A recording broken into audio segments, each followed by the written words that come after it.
BJP ने सम्राट चौधरी में देखा मुख्यमंत्री का चेहरा। सम्राट पर बीजेपी का स्मार्ट दाव। क्या 2025 में सीएम नीतीश को टक्कर दे पाएंगे सम्राट? बिहार विधानसभा चुनाव में अभी 2 साल का वक्त है, लेकिन अभी से ही बिहार की फिजा चुनावी होती जा रही है। बिहार की राजनीति में अभी से बीजेपी की ओर से सीएम फेस को लेकर चर्चाएं तेज होने लगी हैं। लेकिन इन चर्चाओं की वजह क्या है? कि 2025 में होने वाले बिहार विधानसभा चुनाव में मुख्यमंत्री नीतीश कुमार को टक्कर देने के लिए बीजेपी ने मुख्यमंत्री का चेहरा ढूंढ लिया है। दरअसल कहा जा रहा है कि 2025 में होने वाले बिहार विधानसभा चुनाव में मुख्यमंत्री नीतीश कुमार को टक्कर देने के लिए बीजेपी ने प्रदेश अध्यक्ष सम्राट चौधरी में मुख्यमंत्री का चेहरा ढूंढ लिया है। राजनीतिक गलियारों में अब सम्राट चौधरी को बीजेपी का सीएम फेस के तौर पर पेश किए जाने को लेकर चर्चा हो रही है। इसकी शुरुआत केंद्रीय मंत्री गिरिराज सिंह ने की है। केंद्रीय मंत्री गिरिराज सिंह ने मंच से लगवाए नारे, सम्राट चौधरी बिहार का योगी है, मुख्यमंत्री हो।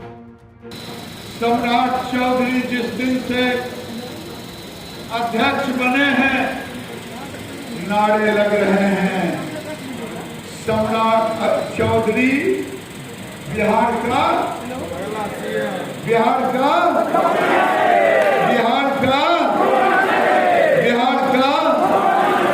लेकिन आपने कहा कि बिहार में एक जोगी जैसा मुख्यमंत्री चाहिए। गिरिराज सिंह ने लोगों से सम्राट चौधरी के मुख्यमंत्री चेहरा होने को लेकर नारे लगवाए।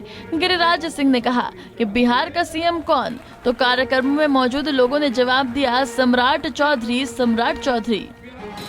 सम्राट चौधरी जिस दिन से अध्यक्ष बने हैं, नारे लग रहे हैं, सम्राट चौधरी बिहार का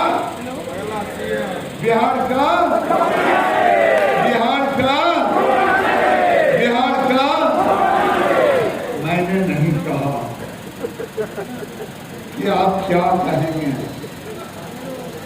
लेकिन आपने कहा कि बिहार में एक जोगी जैसा मुख्यमंत्री चाहिए।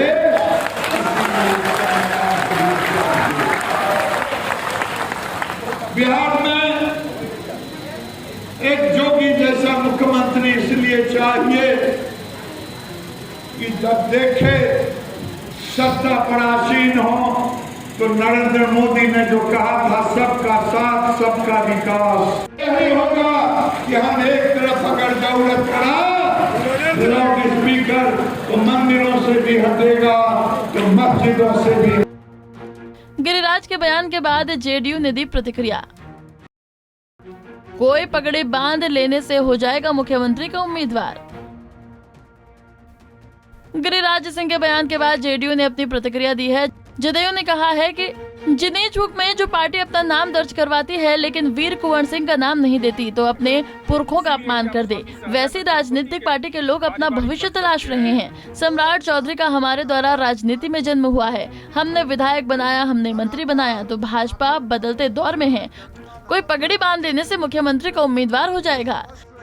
बिहार को वैसा मुख्यमंत्री जो गिनीज बुक में जो पार्टी अपना नाम दर्ज कराती है लेकिन वीर कुंवर सिंह का उस सर्टिफिकेट में नाम नहीं देती है, जो पुरखों का अपमान कर दे, वैसी राजनीतिक पार्टी के लोग अपना भविष्य तलाश रहे हैं। तो हम तो केवल यही कहना चाहते हैं कि माननीय केंद्रीय मंत्री गिरिराज सिंह जी, सम्राट चौधरी जी तो हमारे द्वारा राजनीति में उनका जन्म हुआ, हमने विधायक बनाया, हमने मंत्री बनाया, तो अब भाजपा बदलते दौर में है। आप कड़ा हिंदू हैं तो आपसे कमजोर हिंदू केवल पगड़ी बांध लेने से कोई मुख्यमंत्री पद का उम्मीदवार हो जाएगा? और इसके लिए तो कड़ा मंतव्य चाहिए, उन्माद की भाषा चाहिए। तो आप पे पात्रता की कमी है, इसीलिए कि आप स्वामी सहजानंद सरस्वती के पारिवारिक वंशज के हैं, श्री बाबू के पारिवारिक वंशज के हैं। तो जब उस वंश परंपरा में जन्म लेने के बाद भी आपकी पात्रता नहीं हो, भाजपा में जन्म लेकर करके यहाँ तक राजनीति का सफर तय करने के बाद भी अगर आप दावेदार नहीं बनते हो, वैसे लोग दावेदार बनते हैं जो समता पार्टी और जनता दल की विचारधारा से भाजपा के शीर्ष नेतृत्व पर गए हैं और उनको मुख्यमंत्री पद दिए जाने की वकालत कर रहे हैं तो भगवान इस हिंदू धर्म के मालिक होंगे। गिरिराज सिंह के बयान पर कांग्रेस ने भी दी प्रतिक्रिया। गिरिराज सिंह को बताया फ्रस्ट्रेशन का शिकार, कहा ये अपने काम में ही हास्यास्पद बात। गिरिराज सिंह के बयान पर कांग्रेस ने भी अपनी प्रतिक्रिया दी है। कांग्रेस ने कहा है कि ये अपने आप में हास्यास्पद बात है। भारतीय जनता पार्टी का बिहार में बचा क्या है? गिरिराज सिंह जैसे नेता के किसी बयान और घोषणा का बीजेपी में ही कोई असर नहीं है। सच तो यह है कि गिरिराज सिंह खुद ही फ्रस्ट्रेशन का शिकार हैं। तो खुद बिहार भाजपा के प्रदेश अध्यक्ष बनना चाहते थे बहुत दिन से, लेकिन उनको नहीं बनाया।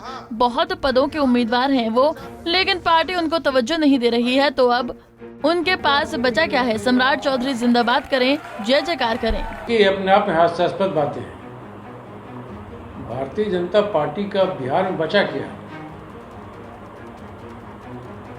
और गिरिराज सिंह जैसे नेता के बयान का, उनके किसी घोषणा का, जहाँ बीजेपी में ही कोई असर नहीं है तो बाहर क्या असर पड़ेगा?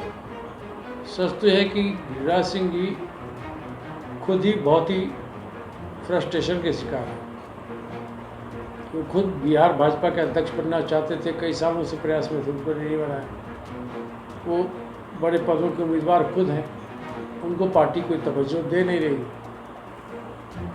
अब उनके पास बचा क्या है? क्या सम्राट चौधरी के जिंदाबाद करें, उन पर जय जयकार करें?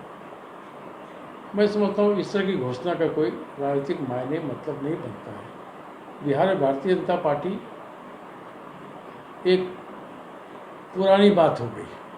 अब बीजेपी का बिहार में कुछ लेना देना है।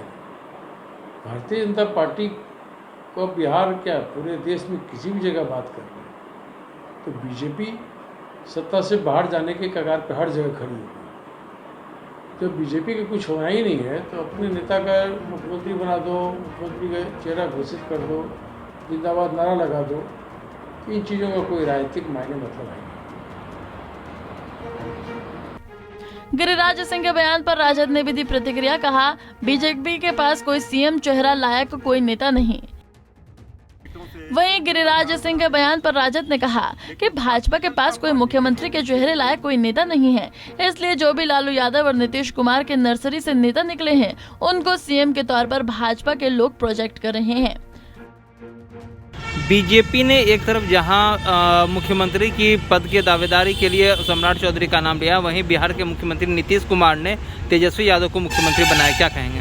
देखिए, बीजेपी ने तो ये स्पष्ट हो गया कि बीजेपी में कोई ऐसा चेहरा नहीं जिस नेता को वो प्रोजेक्ट कर सके। ये तो अच्छी बात है कि आदरणीय लालू प्रसाद जी के विश्वविद्यालय से ही निकले हुए छात्र हमारे पाठशाला से, उनको वही मुख्यमंत्री का चेहरा मिला। मुख्यमंत्री तो जनता बनाती है, लेकिन श्री तेजस्वी यादव जी के ओजस्वी प्रतिभा पर जनता का आशीर्वाद का मुहर है। सबसे बड़े दल के रूप में राष्ट्रीय जनता दल है बिहार में। 2020 में तेजस्वी यादव जी के नेतृत्व में वहाँ गठबंधन पूरी तरह से चुनाव लड़ी थी और ठीक है कि कुछ सीटों से सरकार बनाने से चूक गई, लेकिन भारतीय जनता पार्टी के लिए देखिए कि कोई ऐसा चेहरा उनके पास नहीं था। वो हमारे ही पाठशाला से गए छात्र को अपना मुख्यमंत्री मान रहे हैं। तो ठीक है, मुकाबला होगा, जनता मालिक है। उनके पास भी बीजेपी के पास कोई ऐसा चेहरा नहीं था, इसलिए बीजेपी ने सम्राट चौधरी जी के नाम पर ही मुख्यमंत्री का चेहरा बनाने का फैसला किया है। तो अच्छी बात है। नीतीश कुमार के वोट बैंक पर सेंध लगाने की कोशिश, कितने काम आएंगे जातिगत समीकरण? ऐसा माना जा रहा है कि बिहार की राजनीति में कुर्मी और कुशवाहा जाति का सबसे ज्यादा वोट बैंक नीतीश कुमार के पास है। ऐसे में भाजपा सम्राट चौधरी को सीएम के तौर पर प्रोजेक्ट कर नीतीश कुमार के वोट बैंक पर सेंध लगाने की कोशिश कर रही है, क्योंकि सम्राट चौधरी भी कुशवाहा नेता हैं और उनकी पकड़ भी इन जातियों पर अच्छी खासी है। भाजपा की ओर से नहीं आया आधिकारिक बयान। बता दें कि बीजेपी के पूर्व प्रदेश अध्यक्ष संजय जायसवाल का कार्यकाल सितंबर 2022 में ही पूरा हो गया था। उनका कार्यकाल पूरा होने के बाद से ही बीजेपी के अध्यक्ष पद को लेकर कई नाम राजनीतिक गलियारों में थे, लेकिन बीजेपी ने अपना दाव सम्राट चौधरी पर लगाया है, जो एक नौजवान नेता है। हालांकि सीएम के तौर पर सम्राट चौधरी को प्रोजेक्ट करने का कोई आधिकारिक बयान भाजपा की ओर से नहीं आया है। अब 2025 के चुनाव में ही स्पष्ट हो पाएगा कि भाजपा की ओर से सीएम पद का असली दावेदार कौन है। पंजाब केसरी टीवी के लिए पटना से अभिषेक कुमार सिंह की रिपोर्ट। हमसे जुड़े रहने के लिए हमारे YouTube चैनल को सब्सक्राइब करें और नई वीडियो की नोटिफिकेशन के लिए बेल आइकॉन को दबाएं।